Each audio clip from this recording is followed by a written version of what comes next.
All right, this is the last. I'm DIY tufting my cushion for the chair that I'm reupholstering. And this is the last tuffet I have. I don't even know if that's the word. The last button that I have to put in. I have 1, 2, 3, 4, 5, and this is the last one. So I decided I'm going to DIY it. Okay, so I'm not using the twine that you're supposed to buy from this specialty store. I'm using the one that you would use if you were doing your hair. Um, if you're putting in fake hair or trying to stitch a wig or something, I'm using wig thread because it's super, super strong. All right, so what I did is, my needle just fell. One moment.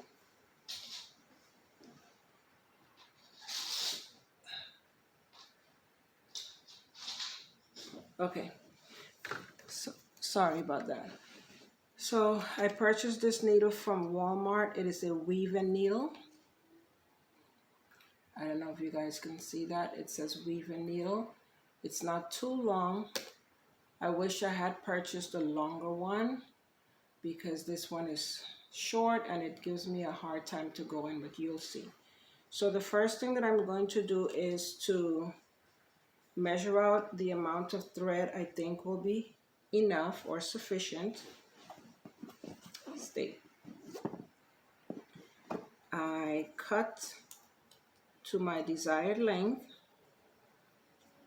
and I will show another video how I covered these buttons. Okay, there's another video.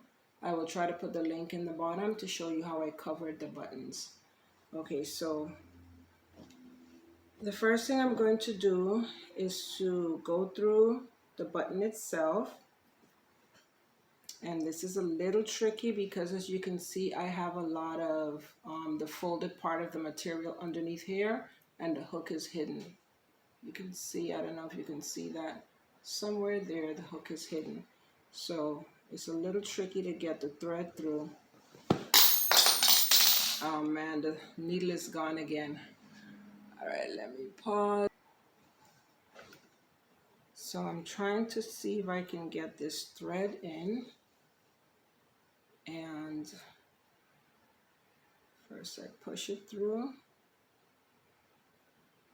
and try to guide it through with the needle.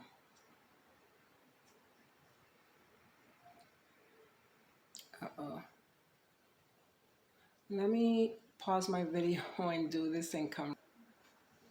All right, here we go. So I got it through. It's through the hole. There's an action, the hook. See? Let me see if I can hold it a little bit closer. Okay. I put through both of them. You're only supposed to put through one. I may have to do a voiceover because I don't think I'm speaking loud enough on this video. So I have my button on there. Now I'm going to take both of the threads together, get the end, both of them are together. Hopefully you guys can see this. And I'm going to thread the needle. Can you see it? Thread the needle. Both of them are coming through at the same time. Okay. And the needle is thread. Now this is where it gets really tricky. Okay. So I had my holes. I'm covering on top of the old material. So when I took these buttons out, there was an original hole there. So I took a pencil and marked the hole. And then I used a pin. Let me see if I can show you. I used a pin to mark the spot on both sides.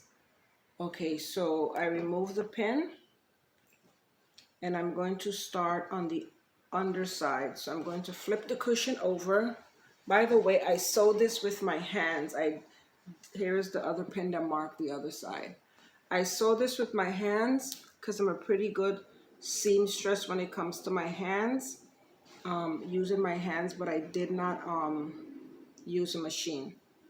I know it's quicker with the machine. Oh, this material is very, very strong. So what I needed to do was take something like a rag or a towel. I'm going to use a piece of the leftover material to insert it into this material. It's super, super hard to do. And then I'm going to puncture. You heard that pop? Okay. I have to hold on to the button so that the button doesn't go flying off of the thread. And I'm using this so I don't hurt my hand, and push. And now it's in the cushion. At this point, I'm going to, you know what? Let me wrap it around here so I don't lose it. Okay, I'm going to wrap it there for a second. Then I'm going to flip.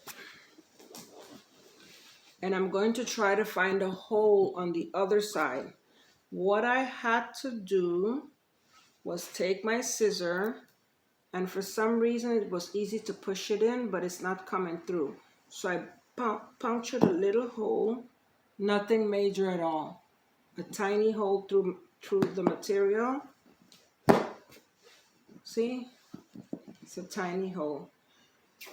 Now I take the material again so I don't hurt my hands, and I continue to push the needle through while I guide and feel for the needle. Okay, this one. Here it comes. Can you see? Oops, I just lost it. Hold on. So I'm pushing from one side, and I'm making sure that it comes into the spot where the hole is. I'm doing it the hard, antiquated way. Here it comes. There you go. It came through. Now I'm gonna hold on to that. Come around here. Loosen this, because now it's time for me to pull it through. I'm going to pull, but I also need to continue to push from the other end. And here we go. Pull the thread through. Awesome. Let me double check. There you go. It's pulled through. Put my needle away. Turn this over. And now I'm going to go ahead and thread one of the thread again. Just use one of them. I don't know if you guys can see. I have a long end and a short end. And I'm going to go ahead and weave only one piece of one end through.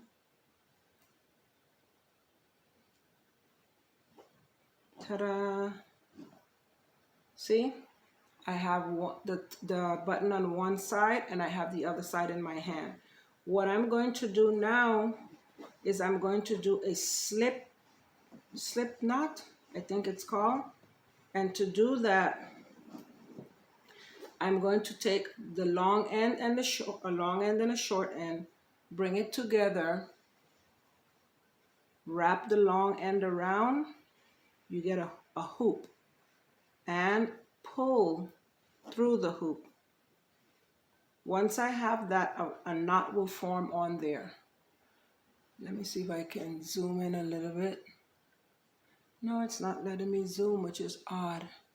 And now I'm going to pull and tighten, pull and tighten, pull and tighten, and that's it. We're done. I don't want to push it down too far. I think that's good enough. Then I'm going to wrap the thread around maybe twice to secure it better. Put a final knot on it. And there you go. We're ready to go. I'm going to snip, snip. And I'm going to hide. And that's it. We are finished. That's what the tufted cushion looks like.